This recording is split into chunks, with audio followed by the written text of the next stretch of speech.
Fireplace Story. I'm Mrs. Charlotte and I look forward to sharing this book with you from our home to yours.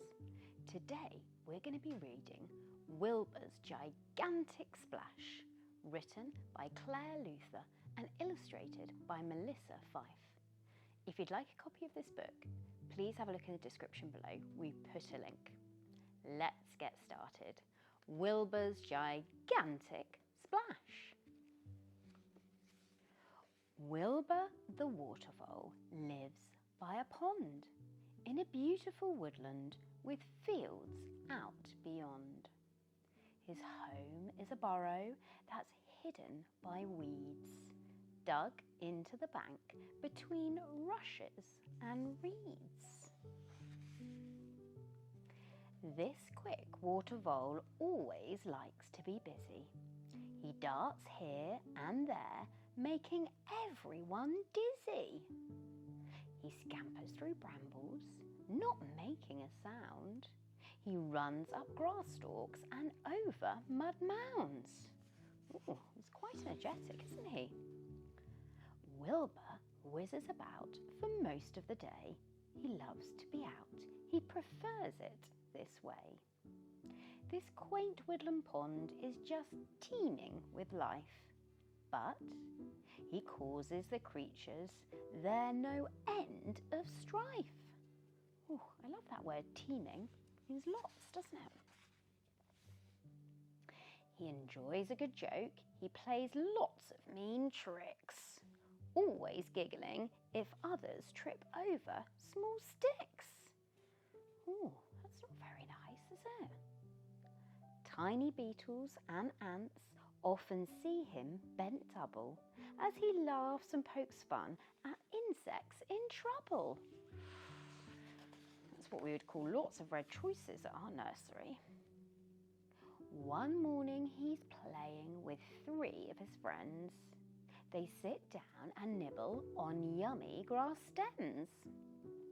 As they make grassy piles, Wilbur blows them away and laughs as he covers each friend in green spray. Oh, that's very mean. Sliding into the water, they wash themselves down. Wilbur waves, "Look at me," and behaves like a clown. He races beside them with dog paddling strokes, splashing water about so they cough and they choke. Oh, he really isn't a nice friend. When they get to the bank, they are all bleary-eyed. Then dry themselves off, scurry back up the side. As they gnaw at the bark from the old willow tree, Wilbur snatches their food. "Ha! You can't catch me." Horrible friend. "That's it," says his friends, who can't take it anymore. Wilbur's ways are unkind. He's just being a bore. It makes them feel sad to be part of his jokes. No one knows what to do. It upsets the pond folk. Oh dear. Still, Wilbur goes on. The 3 race up some reeds. Sitting back on their hind feet, they eat at top speed. Wilbur puts out his paw to tickle his friends. But then his reed wobbles and his laughter ends. What's happened? His front paws fly forward and then his hind legs. His forelimbs go rigid like stiff wooden pegs. His body twists round, followed by a loud plop. He falls into the water with a huge belly flop. That's gonna hurt. As he comes to the surface, all Wilbur can hear are ripples of laughter and even a cheer. He's really embarrassed.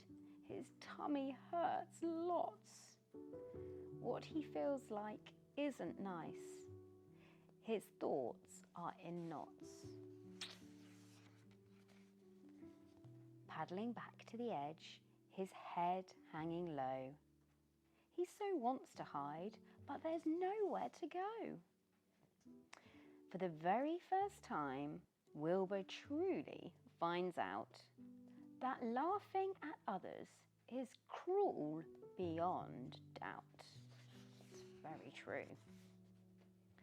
Wilbur says to his friends, I had no idea, but I've learnt something new, and it's ever so clear.